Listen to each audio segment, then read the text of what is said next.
আসসালামু আলাইকুম। সবাইকে শুভেচ্ছা জানাচ্ছি। মাসুম মাহবুব। দেখছেন ওপেন দ্য ইউটিউব চ্যানেল এবং মাসুম মাহবুব ফেসবুক পেজ। আজকে দিনের ১ম লাইভের আমার সাউন্ড বেশ প্রবলেম হয়েছে। আমি পরবর্তী বুঝতে পেরেছি। তাই আজকে আপনাদেরকে শুরুতেই বলছি, আপনারা কি সাউন্ড স্পষ্ট পাচ্ছেন কিনা? কোনো জটিলতা থাকলে শুরুতেই বলবেন। লাইভের সময় অনেক সময় লাইভ কমেন্ট বক্সে আমাদের চোখ যায় না। তার প্রধান কারণ হলো, যখন একটা কথার মধ্যে থাকি তখন ন্যাচারালি দেখা যায় মনোযোগ চলে যায় একদিকে। আর কমেন্ট পড়তে শুরু করলে লাইভের মধ্যে মনোযোগ চলে যায় আরেকদিকে। আমি সকালের যে গুরুত্বপূর্ণ খবরগুলো দিয়েছিলাম, ১ মিনিটে কয়েকটা শিরোনাম বললেই বুঝতে পারবেন। আর তারপর আমি আজকের আপডেট খবরগুলো আপনাদের দেবার চেষ্টা করব। এখন সব ঠিক আছে, কমেন্ট পাচ্ছি আপনাদের যে সব ঠিক আছে। লেবাননে হামলা হলে, মানে ইসরায়েল যে লেবাননে হামলা করছে, এটা বন্ধ না হলে ইরান এই শান্তি চুক্তির যে বৈঠকটি পাকিস্তানে চলবে বা চলছে সেখানে বসবে না, স্পষ্ট জানিয়ে দিয়েছে। আবার বিশ্ব শক্তির চাপে পড়ে নেতানিয়াহু বলেছেন তিনি লেবাননের সাথে আলোচনা করতে চান।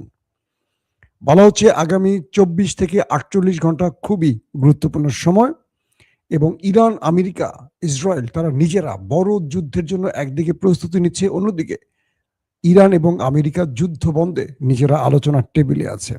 পাশাপাশি কুয়েতে মার্কিন একজন সামরিক কর্তার একটি ভিডিও ভাইরাল হয়েছে টেলিভিশনের মাধ্যমে। সেখানে তিনি বলেছেন ইরানের হামলায় তারা প্রচুর সংখ্যক সেনা ওপারে চলে গেছেন।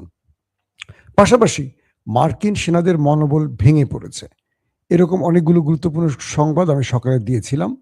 হরমুজ প্রণালী ইরান খুলবে না যতক্ষণ পর্যন্ত ইসরায়েল লেবাননে হামলা করবে। এজন্য ট্রাম্পের উপর ব্যাপক চাপ বাড়ছে। ট্রাম্প এখন নেতানিয়াহুকে বলছে, তুমি আক্রমণ বন্ধ করো, নতুবা আমার ছাল থাকবে না। দর্শক, চলেন আমি আজকের গুরুত্বপূর্ণ খবরগুলি একটা একটা করে আপনাদের দেবার চেষ্টা করছি। সব ঠিক আছে সাউন্ড, তাই তো? তাহলে আমরা শুরু করি। আপনাদের কমেন্টগুলো আমার কাছে আসছে। মাসুম ভাই বরিশাল কাশিমপুর থেকে দেখছি। বাগদাদ ইউসুফ ভাই, আমার এই ভাইটা সবসময় লাইভে থাকেন। ইতালি থেকে দেখছেন, খুলনা থেকে দেখছেন। জি। যুদ্ধে কে জিতলো কে হারলো এটা নিয়ে আমি মাঝে মাঝে অল্প অল্প করে আলোচনা করি। একসাথে আলোচনাগুলো করি না কেন? নতুন নতুন তথ্য আসছে, সেগুলো জানাবার জন্য। ইরান ইতিমধ্যে তার প্রতিনিধি দল চলে গেছে পাকিস্তানে, পৌঁছে গেছে পাকিস্তান। আর পাকিস্তান তাদের ফাইটার জেট দিয়ে ইরানের বিমানটিকে কর্ডন করে নিরাপত্তা দিয়ে পাকিস্তানে নিয়ে গেছে। আবার অন্য একটি সূত্রের খবর, পাকিস্তানের কয়েকজন সাংবাদিক আমাকে জানিয়েছে মার্কিন ভাইস প্রেসিডেন্ট জেডি ভেন্স তিনি পাকিস্তানের উদ্দেশ্যে রওনা হয়েছে। তার মানে আজকের যে বৈঠকটি হবার কথা ছিল সকাল 10টায় পাকিস্তানের ইসলামাবাদে, সেটি একদিন পিছিয়ে আগামীকালকে করা হয়েছে। পুরো পাকিস্তান নিরাপত্তার চাদরে ঢেকে ফেলা হয়েছে। একদিকে ভারত, অন্যদিকে ইসরায়েল, তারা যেন কোনো ভালো কাজ করতে না পারে এই দেশটির ভেতরে। তাই পাকিস্তানের নিরাপত্তা বাহিনী, পাকিস্তানের সেনাবাহিনী, এফসি, রেঞ্জার্স, যতগুলো বাহিনী আছে সর্বোচ্চ প্রস্তুতি নিয়ে রেখেছে। কারণ মার্কিন যুক্তরাষ্ট্রের ভাইস প্রেসিডেন্ট শুধু নয়, পৃথিবীর অন্যতম আরেকটি পরাশক্তি বলবো এখন থেকে আমরা, ইরানের গুরুত্বপূর্ণ ডেলিগেটরা পাকিস্তানে প্রবেশ করেছে। এটি হলো পাকিস্তানের আজকের দৃশ্য। অর্থাৎ আজকে আলোচনাটি আগামীকালকে চলে গেছে। আগামীকাল আমরা বিস্তারিত জানাবো আপনাদের। মার্কিন যুক্তরাষ্ট্রে একটি জরিপ পরিচালনা করা হয়েছে ইরান, আমেরিকা, ইসরায়েলের উপর। খুব গুরুত্বপূর্ণ এই খবরটি, শুনবেন আপনারা। তো সেই জরিপে ইসরায়েলিদের কাছে জানা হয়েছে এই যুদ্ধে কারা জিতলো, ইসরায়েল কি মনে করে, বা ইহুদি ইসরায়েলের জনগণ কি মনে করছে। সেখানে ৪৫ থেকে ৪৬% ইসরায়েলিরা মনে করে এই যুদ্ধে ইরান জিতেছে, ইসরায়েল নয়। আর ২২% জনগণ মনে করছে ইসরায়েল জিতেছে। এখন নেতানিয়াহুর কচু গাছের সাথে ডট ডট করা উচিত। কারণ কি? তিনি নিজের দেশের মানুষের কাছে আস্থা হারিয়ে ফেলেছেন। তার দেশের মানুষ বলছে এই যুদ্ধে ইরান জিতেছে, ৪৬% জনগণ। মাত্র ২২% বলছে ইসরায়েল জিতেছে। বুঝতে পারছেন কি অবস্থা? এখন এই পর্যায়ে ন্যাটো, মানে যখন ইসরায়েলিরা ইরানে মোটামুটি ধবল ধোলাই খেলো, এরপর যুদ্ধবিরতিতে চলে গেল ডোনাল্ড ট্রাম্পের আবেদনের পরিপ্রেক্ষিতে ইরান, তখন ইসরায়েল দুর্বল হিসেবে লেবাননকে টার্গেট করেছে। লেবাননে ব্যাপক অ্যাটাক করেছে, ব্যাপক মানে ব্যাপক। একদিনই ১৫০০ আহত, হাসপাতাল, স্কুলকে কিচ্ছু রাখেনি, সব শেষ করে ফেলেছে। 14 থেকে 15 জন একটি জায়গায় হিটে মারা গেছে, মানে এক আক্রমণে। ইরান স্পষ্ট করে বলে দিয়েছে যদি ইসরায়েল এই হামলা বন্ধ না করে তাহলে যুদ্ধবিরতিতে তারা আলোচনায় বসবে না, তারা প্রয়োজনে পাকিস্তানে গিয়ে চা খাবে। ওই যে আজকে দেখলাম এআই দিয়ে দুর্দান্ত কিছু ভিডিও রিলিজ হয়ে গেছে, সেখানে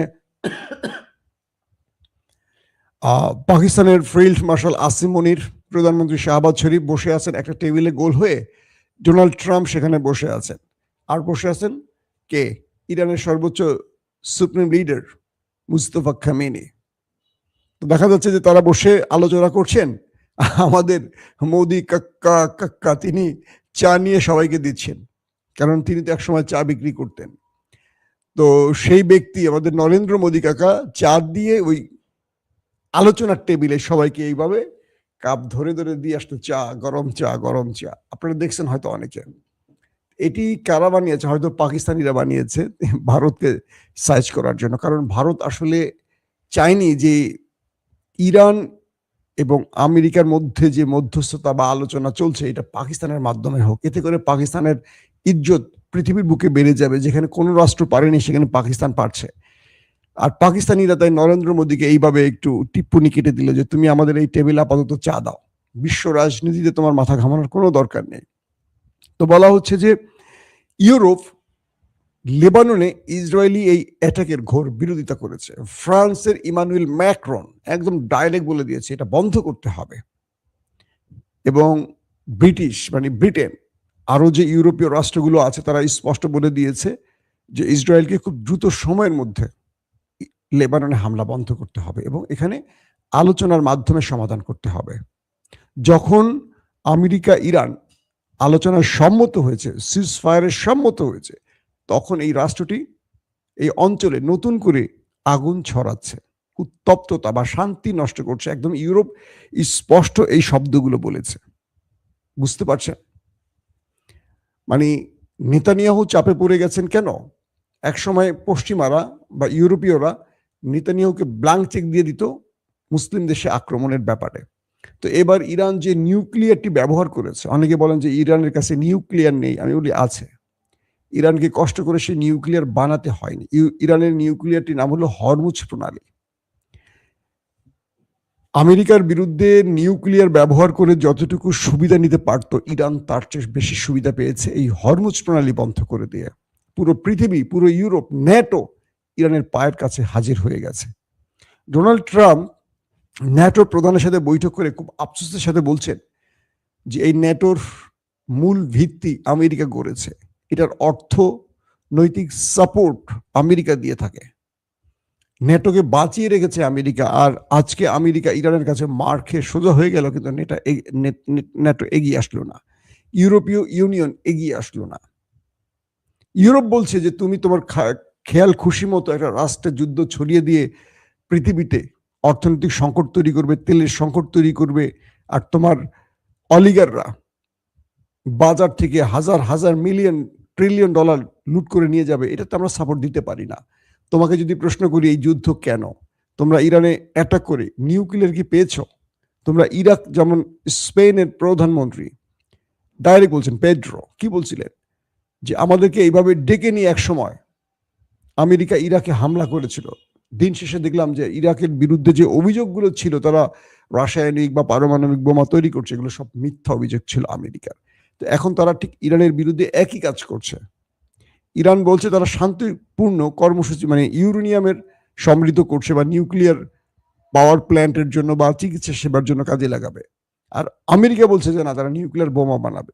যারা নিজেরাই নিউক্লিয়ার বোমার মালিক ইসরায়েল, তারাই ইরানের বিরুদ্ধে নিউক্লিয়ার ধ্বংসের অভিযোগ করছে যে ইরানের নিউক্লিয়ার ধ্বংস করো। তাহলে ইসরায়েল কি করে এই নিউক্লিয়ার বানিয়েছে? পেড্রোর কথাগুলো দুর্দান্ত, মনে হচ্ছে কোনো মুসলিম দেশের প্রধানমন্ত্রী, যেটা বাংলাদেশের মতো বা অন্যান্য মুসলিম দেশের কাপুরুষ নেতারা বলতে পারেনি। তারা ভারতকে অখুশি করে কোনো কথা বলবে না, আমেরিকাকে অখুশি করে কোনো কথা বলবে না, কিন্তু পেড্রো বলে ফেলেছে। তো বিষয়টা হলো যে এই পর্যায়ে এসে ইউরোপ চেপে ধরেছে ইসরায়েলকে, ইসরায়েলও মাইন্ডকা চিপায় পড়ে গেছে। এখন লেবাননে তারা হামলা করছে, কিন্তু ইউরোপের সাপোর্ট পাচ্ছে না, ট্রাম্পের উপর থেকে চলে গেছে সাপোর্ট। ট্রাম্প বলছে যে আমি প্রয়োজনে ন্যাটো থেকে চলে যাব, তো ন্যাটো ইউরোপকে আবার আমেরিকাকে মনে করিয়ে দিয়েছে, মিস্টার প্রেসিডেন্ট ট্রাম্প তুমি চাইলে যেতে পারবে না। কারণ কি? কারণ হলো ন্যাটো থেকে তুমি একজন প্রেসিডেন্ট তোমার ইচ্ছা চলে যেতে পারো না। এখানে তোমাকে মার্কিন কংগ্রেস, মার্কিন সিনেটে বিল পাস করতে হবে যে তুমি থাকবা কি থাকবা না, এটার উপর সকল সিনেটররা, সকল কংগ্রেসম্যানরা ভোটাভুটি করবে। সো প্রেসিডেন্ট ট্রাম্প চাইলেই ন্যাটো থেকে বের হতে পারবে না। সবচেয়ে সুবিধাজনক অবস্থানে আছে মিস্টার ভ্লাদিমির পুতিন। তিনি এখন পারস্য উপসাগরের আশেপাশে নিঃশ্বাস ছাড়ছেন, আর মধ্যপ্রাচ্যের আশেপাশে তিনি তার রাজনৈতিক স্বার্থ খুঁজছেন। কারণ আমেরিকা এই অঞ্চলে ব্যাপক মার খেয়ে, তার গালফ কান্ট্রিতে তার যে ধোলাই খেয়েছে, এখানে তিনি দুর্বল হয়ে গেছে। এখন চীন আর রাশিয়ার জন্য এই অঞ্চলটি এখন তাদের কি বলবো, খুব ভালো মৌসুম শুরু হয়ে গেছে। এবং লেবাননে ভয়াবহ হামলায় পৃথিবীর প্রতিটি দেশ এখন ইসরায়েলের বিরুদ্ধে দাঁড়িয়ে গেছে, এবং এটি বন্ধ হতে হবে। ইরান বলে দিয়েছে কোনো আলোচনা হবে না লেবাননে হামলা বন্ধ হলে, প্রয়োজনে আমরা ইসরায়েলের বিরুদ্ধে আবার লড়াই শুরু করে দেব। তো এই পর্যায়ে এখন আসলে কি করার আছে? অন্যদিকে আরেকটি খবর পাওয়া গেছে যে ইরানের সাবেক পররাষ্ট্রমন্ত্রী কামাল কারাজি, তিনি দখলদারদের হামলায় আহত ছিলেন, অবশেষে তিনি শাহাদাত বরণ করেছেন। তিনি ছিলেন এটার নেপথ্যের একজন অন্যতম মাস্টার মাইন্ড। তাকে ইসরায়েল টার্গেট করে মেরে দিয়েছে, এবং ইরান এই শোকে ঐক্যবদ্ধ হয়ে তার দেশে শত্রুর আগ্রাসনের বিরুদ্ধে আরো শক্তি ছড়াবার জন্য প্রত্যয় ব্যক্ত করেছে। দর্শক, আরেকটি গুরুত্বপূর্ণ খবর হলো যে পাকিস্তানের যিনি প্রধানমন্ত্রী কি বলে প্রতিরক্ষা মন্ত্রী ছিলেন খাজা আসিফ, যদিও ভোটে জিতেননি তিনি, আমাদের কি বাংলাদেশের পররাষ্ট্রমন্ত্রীর নাম কি, তিনি কি ভোটে জিতছিলেন নাকি, মনে হয়তো না। তো তিনি যে স্টেটমেন্টটা দিয়েছিলেন ইসরায়েলের বিরুদ্ধে, ইসরায়েলের একদম তীরের মতো বুকে লেগেছিল। অবশেষে শোনা গেছে উপরের নির্দেশে এই পোস্টটাকে ডিলিট করতে হয়েছে। মানে পাকিস্তানের প্রতিরক্ষা মন্ত্রী খাজা আসিফ একটা পোস্ট করেছেন, সেই পোস্টটাও রাখতে পারলেন না বেশিক্ষণ। সেটাকেও ইসরায়েল চাপ দিয়েছে পাকিস্তানের সেনাপ্রধানকে, সেনাপ্রধান চাপ দিয়েছে তাকে, তিনি সেই পোস্টটাকে ডিলিট করে ফেলতে বাধ্য হয়েছেন। এটা আমাদের জন্য আসলে খুবই লজ্জার, যে আসলে আমরা কোন পথে হাঁটছি, কোথায় গিয়ে আমরা ঠেকছি, আমাদের অবস্থাটা কোথায়। দর্শক, সবচেয়ে বেশি আপনাদের প্রশ্ন আসছিল যে এই যুদ্ধের আসলে মানে শান্তি চুক্তি কোথায় গিয়ে কোথায় ভিড়বে, কোথায় কি হতে পারে। ইরান কিছু স্পষ্ট বক্তব্য দিয়েছে। ইরান বলছে যে শান্তি চুক্তি হবে আমাদের 10টি আলোচনার উপর, আমরা মার্কিনীদের কোনো প্রস্তাব নেব না, কোনো আলোচনা নেব না, আমরা এখান থেকে একটি চুক্তিকেও বাতিল করব না। মানে যে 10টা আমরা বলেছি শর্ত, সেই সব 10টা শর্তই থাকবে। স্থায়ীভাবে এই যুদ্ধবিরতি হবে। স্থায়ী মানে কি? আমেরিকা ইসরায়েল চাইলে আর আক্রমণ করতে পারবে না, কোনো একটা অভিযোগ তুলবে আর আক্রমণ করবে, এটা হবে না। তারা ইরাকে, তারা ইয়েমেনে, তারা লেবাননে আর আক্রমণ করতে পারবে না, তারা গাজায় আর আক্রমণ করতে পারবে না। কিন্তু দেখেন, তারা এখনো লেবাননে, গাজায় হামলা করছে। এই মুহূর্তে তারা চাপে আছে, কিন্তু গত 2 ঘন্টা আগেও তারা চাপে ছিল না। ধরেন তাদেরকে আমেরিকার মতো দেশ ব্ল্যাঙ্ক চেক দিয়ে দেয়, ইউরোপ তাদেরকে আগে ব্ল্যাঙ্ক চেক দিত। এবার ইরান হরমুজ প্রণালী বন্ধ করা, তারা যখন বুঝতে পারলেন যে তাদের ভাতে পানিতে মারবে ইরান, তখন তারা ইরানের পক্ষে না হোক আমেরিকার পাশ থেকে সরে গেছে। এটা তাদের নিজেদের রক্ষা। তারা ইরানকে ভালোবাসে বা লেবাননকে ভালোবাসে বা মুসলমানদের ভালোবাসে, বিষয়টা এরকম না। তো ইসরায়েল পুরো পৃথিবীতে যেই থিম বা যে মিথ তৈরি করেছিল, সেই মিথ ভেঙে গেছে। আমেরিকা সেই মিথ ভেঙে গেছে। মার্কিন যুক্তরাষ্ট্রের ভেতর থেকে এখন প্রচন্ড চাপ ট্রাম্পের উপর, হয় তুমি পদত্যাগ করো, নতুবা যুদ্ধবিরতিকে বাস্তবায়ন করো, তোমার জন্য বিকল্প কোনো পথ আর খোলা নেই। ট্রাম্প কিচ্ছু করতে পারছেন না। সিনেটের চাপ, কংগ্রেসম্যানদের চাপ, আন্তর্জাতিকভাবে ইউরোপীয় ইউনিয়নের চাপ, নেটো তার পাশে দাঁড়াচ্ছে না। নেটো ডাইরেক্ট বলে দিচ্ছে যে তোমার এই পাগলামির পক্ষে আমরা দাঁড়াতে পারি না। তো এই মুহূর্তে এসে ট্রাম্প আসলে কোনো কুল কিনারা পাচ্ছে না। তিনি নেতানিয়াহুকে বলছেন লেবাননে হামলা বন্ধ করতে, কিন্তু নেতানিয়াহু তার কথা পারফেক্টলি শুনছে না। ইরান আবার চাপ দিচ্ছে পাকিস্তানকে যে তুমি তো আমার কাছে আসছিলা, ট্রাম্প তোমার কাছে সিজফায়ার, যুদ্ধবিরতি ভিক্ষা চেয়েছে, তুমি আমার দুয়ারে এসছো, আমি যাইনি তোমার দুয়ারে। কে বলছে? ইরান। এখন ট্রাম্প যদি আমাকে হুমকি দেয়, আমি বলছি আমার ট্রিগারে হাত আছে, আমার ট্রিগারে হাত আছে, আমি লম্বা যুদ্ধের জন্য প্রস্তুতি নিয়ে বসে আছি। আমি যুদ্ধবিরতি চাইনি, ওরাই চেয়েছে। সো ওদেরকে আমাদের শর্ত মানতে হবে। ওরা যদি না মানে, তাহলে আবার খেলা শুরু হয়ে যাবে। এবং এইবার খেলায় আমরা আর কোনো মধ্যস্থতায় এই যুদ্ধবিরতিতে যাব না। এখন ট্রাম্প কি করবেন? জেডি ভেন্স কালকে ঢুকবেন পাকিস্তানে। পাকিস্তান এখন পৃথিবীর সবার নজর পাকিস্তানের দিকে। কি ঘটতে যাচ্ছে পাকিস্তানে? ইরান পৌঁছে গেছে, মার্কিন একটি টিম পৌঁছে গেছে, আরেকটি জেডি ভেন্সের টিমটি আগামীকালকে পৌঁছানোর কথা আছে। তো সবকিছু মিলে আমরা আশা করি যুদ্ধবিরতিটা হবে এবং পৃথিবীর একটি শান্তির পরিবেশ তৈরি হবে। আমরা এই যুদ্ধ রক্তে চাই না। বাংলাদেশের অবস্থা খুবই খারাপ। বাংলাদেশে বিভিন্ন কলকারখানা বন্ধ হয়ে যাচ্ছে, জ্বালানি সংকটে গাড়ি ঘোড়া সব বন্ধ হয়ে যাচ্ছে আস্তে আস্তে। মানুষ তেলের পাম্পে দীর্ঘ লাইনে বসে আছে। এই যে বিশাল, কোথায় হরমুজ প্রণালীতে বাধা, পুরো পৃথিবী অচল হয়ে পড়ছে। এগুলোর জন্য দায়ী কে? Israel, America. কিন্তু এটাও বাংলাদেশের প্রধানমন্ত্রী জনাব তারেক রহমান মুখ ফুটে বলতে পারছেন না। ভাষণের নাম উচ্চারণ করা নিষেধ। আল্লাহ হাফিজ।